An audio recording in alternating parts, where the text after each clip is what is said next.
Assalamualaikum warahmatullahi wabarakatuh.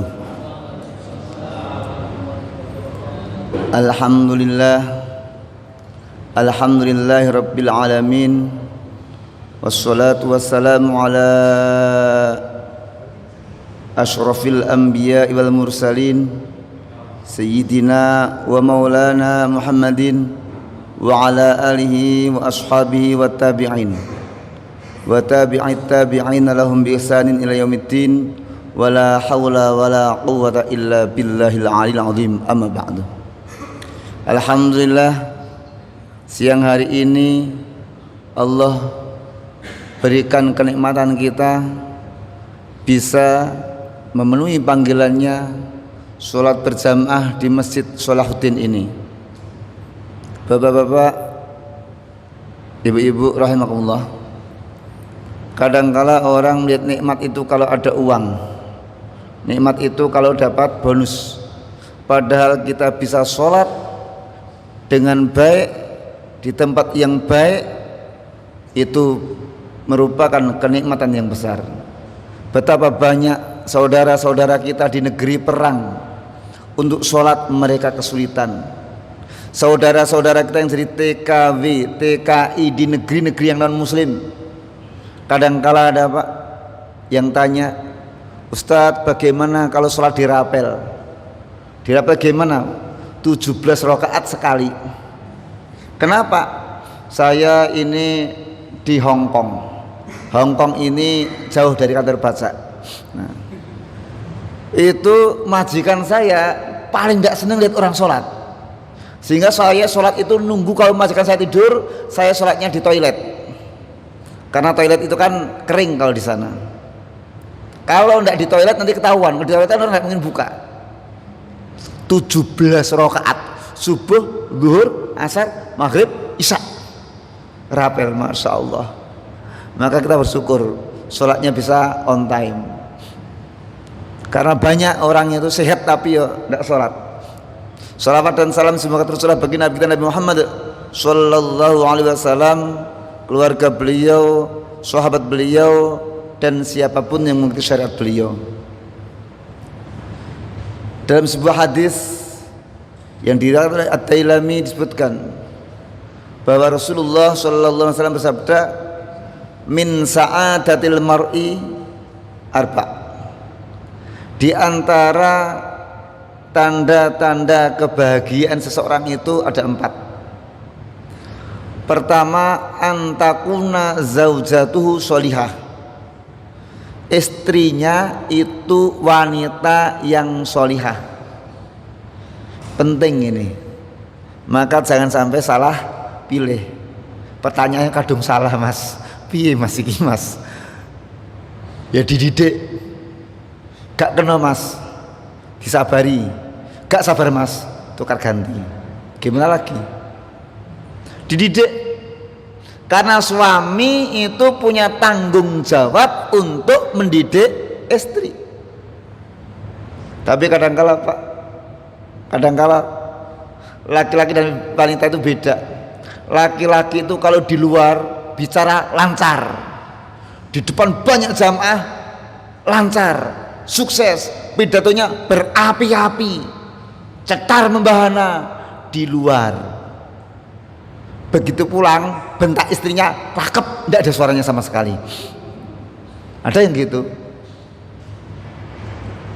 Kalau wanita enggak, wanita itu diminta sambutan posyandu aja tidak berani, tapi di rumah bentak suaminya lancar, cetar membahana, bikin suaminya tidak bisa ngomong. Nah, didik. Bagaimana wanita yang solehah itu?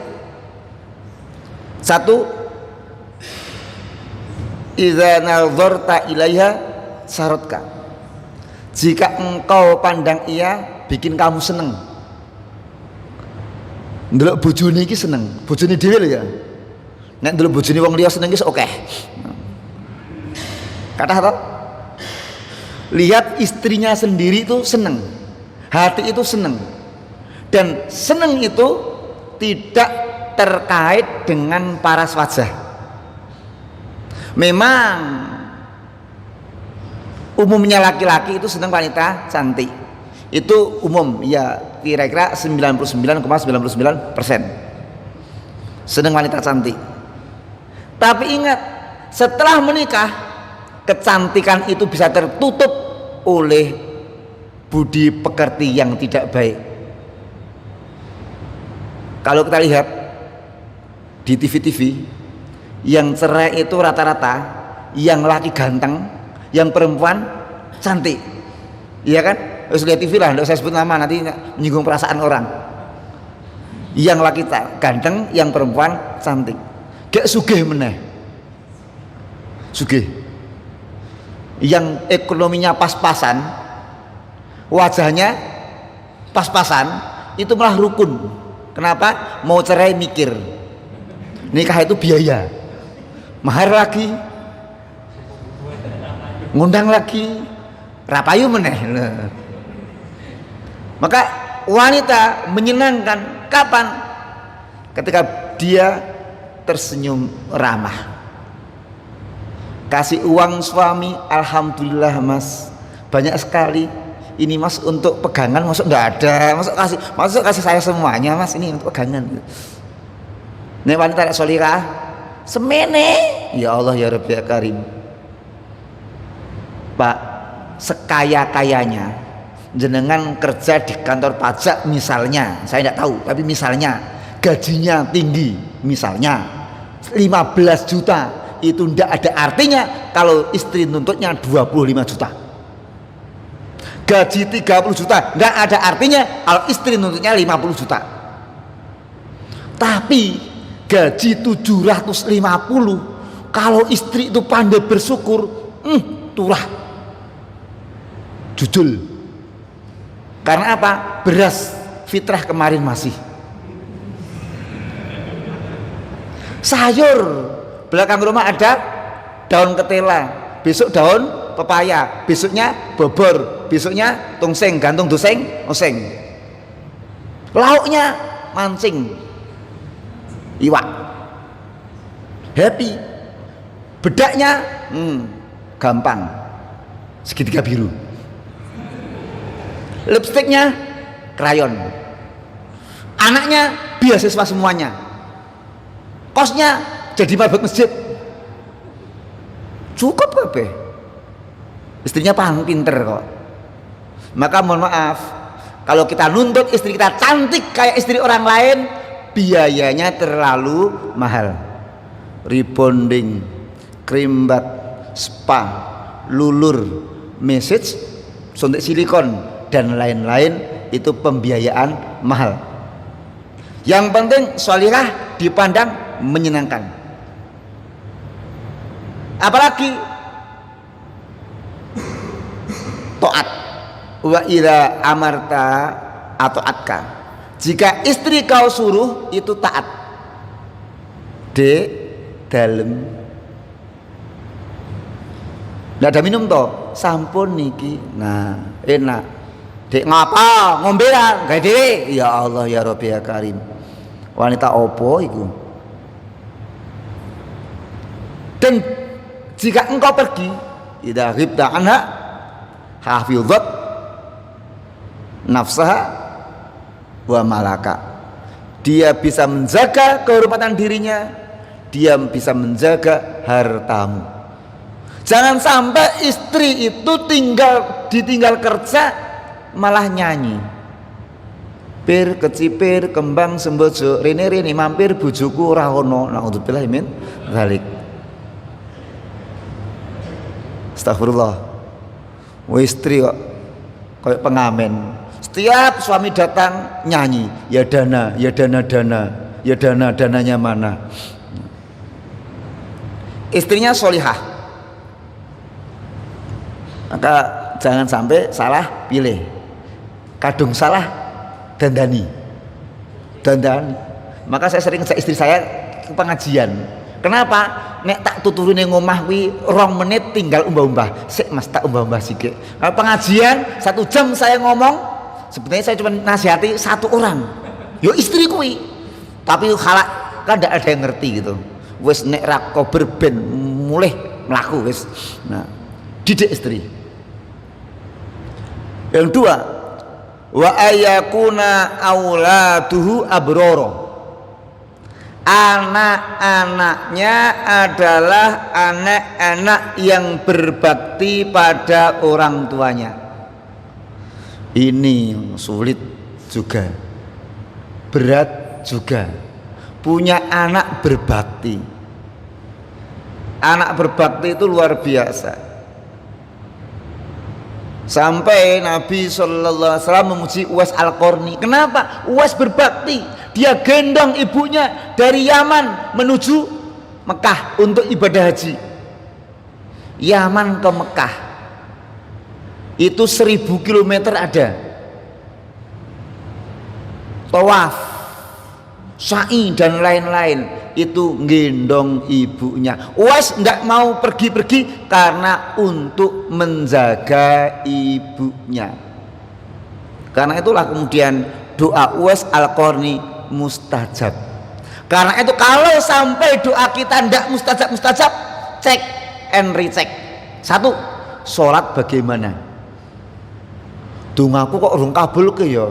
Lah nek zuhur 3:30, ngasar 5:30, maghrib 6:30, ngisak koyo tahajud jam 4 ngono bareng sak turu meneh subuh 3:30 kok ndongane pengen cespleng iki lho, ngimpi kayane.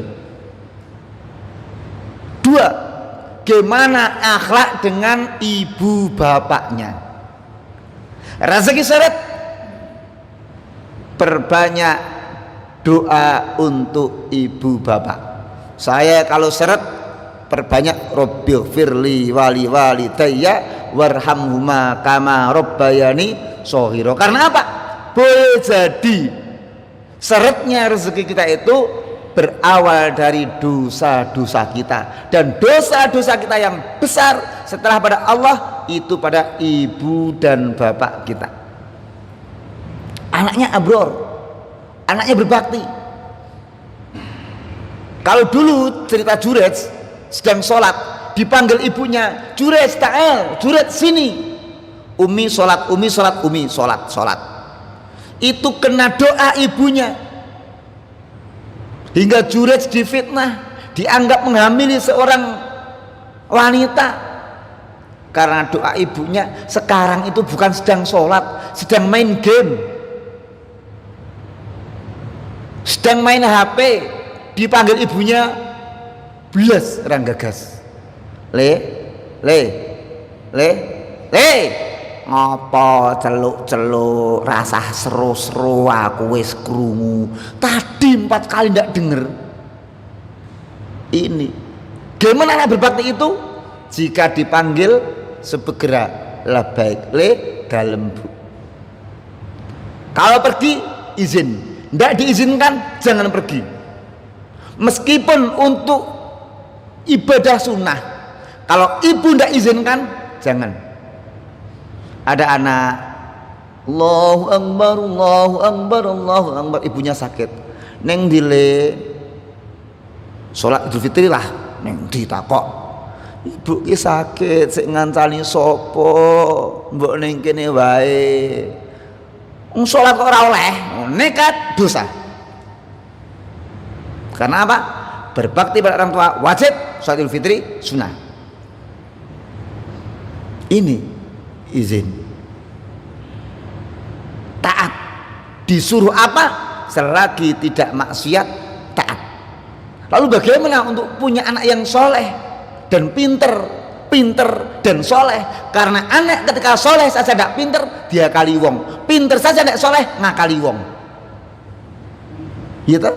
Orang pinter ndak soleh, ada telek di pintu masjid, cuman ditulisi awas telek ojo tidak, tutup dengan meja. Orang soleh ndak pinter, ada telek di pintu masjid, ambil air siram dari luar, akhirnya teleknya nyampe sini. Maksudnya baik tapi ndak pinter. Tapi pinter soleh tahu bagaimana caranya. Nah, pertama, doakan anak, terutama ibu. Jangan sampai lidah orang tua mengatakan sesuatu yang buruk pada anaknya, apalagi saat dongkol, saat jengkel. katakan yang terbaik. Syekh Abdurrahman As-Sudais masa kecilnya ganggu ibunya yang sedang masak, mau ada tamu. Apa kata ibunya? Abdurrahman, enta malak. Abdurrahman, kamu itu gimana? Roh ilah haram. Pergi sana ke Masjidil Haram sana. Akhirnya Syekh Abdurrahman As-Sudais jadi imam Masjidil Haram. Orang sekarang anaknya nakal. Oh, bola-bali cah nakal kaya bapakne wis. Akhirnya padu ning omah. Kenapa? Kata-kata. Doakan yang terbaik. Doakan. Ada orang ngeluh, "Mas, anakku kok nakal." Tak jawab, "Bapakne mbiyen nakal apa ora?" Nggih, nakal ya wis, rampung. Wong bapakne nakal, anake nakal ya member lah. "Mas, anakku nakal." "Bapaknya nakal ora mbiyen?" "Mboten, Mas." Anakmu yang nakal itulah yang memaksamu untuk tahajud. Anakmu yang nakal itulah yang memaksamu untuk Senin Kemis. Tok syukuri wae, tok tahajuti, tok dongake, tok pasani. Gimana? Kadang-kadang anaknya apik kan malah orang ngibadah malah sombong. "Anakku jos, juara." Marep juara joget. Nomor loro juara piano. Wah. Ini kadang-kala kita tidak sadar. Anak kita yang mungkin bengal, mungkin ngeyel, itu sebenarnya pemacu kita untuk tahajud, pemacu kita untuk puasa sunnah, pemacu kita untuk memperbanyak doa, sedekah dan lain-lain. Doakan. 2, beri makanan yang halal.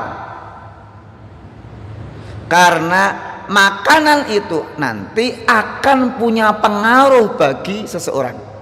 Kalau orang makanannya halal, maka nanti ringan untuk ibadah.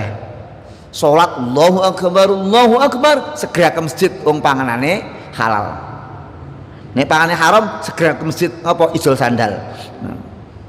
Ke masjid lain tujuannya. Makanannya halal. Syekh Abu Yazid Al-Bustami dulu pernah ketika masih muda dengar gurunya mengatakan, di antara sebab sholat tidak khusyuk adalah makanan yang haram. Kaget. Lalu pulang tanya ibunya, "Umi, apakah dulu Umi pernah menyuapi aku dengan makanan yang haram?" "Tidak." "Apakah ketika Umi masih nyusui aku, Umi makan yang haram?" "Tidak." "Apakah ketika Umi ngidam hamil mengandung saya masih makanan yang haram?" "Iya." "Umi makan keju tetangga sebelah, Umi nyidam." Ini Umi yang bikin sholat saya tidak khusyuk. Tolong Umi mintakan halalnya. Setelah dimintakan halalnya, ternyata beliau sholatnya bisa khusyuk. Nek saiki angel. "Mak, mbiyen aku tau paling haram dhisik pengen duren, jiko kene tonggo, pengen tebu pecok kene." Ya udah, sulit. Yang ketiga, anak dididik sebaik-baiknya. Karena apa? Karena seorang anak itu dia cerminan orang tuanya. Bahasanya anak, bahasa orang tuanya. Kalau orang tuanya, kalau ibunya pakai basa kromo sama suami, "Dek, dalem Kang Mas wonten napa?" Insya Allah anaknya bahasa Jawa kromo. Ibunya kasar, bune ngapa, anak iya ngapa, ngono kuwi. Mirip-mirip lah. Karena bahasa anak bahasa ibu. Teman saya itu anaknya 4 tahun, Pak. Dulu 4 tahun udah pinter sekali ngomong Arab. Tiap hari ngomongnya Arab. Kenapa? Karena memang ibu bapaknya kalau ngomong pakai bahasa Arab. Soalnya dua-duanya orang Arab. Kebiasaan bahasa kita. Dulu saya ingin cari istri orang Arab, biar anak saya bisa bahasa Arab. Ternyata saya tanya orang Arab, "Ya Syekh, masadak fikum, mahar di tempat apa Syekh?" "Asadak fina." "Aiyah."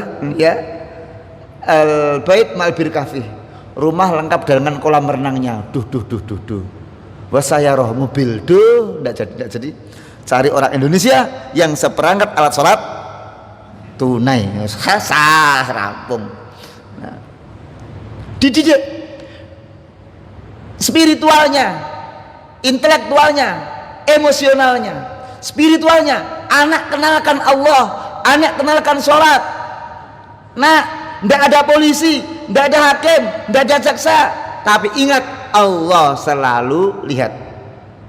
Kalau anak kenal Allah, dia sukses tidak akan sombong, dia gagal tidak akan putus asa. Tapi kalau anak tidak kenal Allah, dia sukses dia sombong, dia gagal dia akan bunuh diri, stres.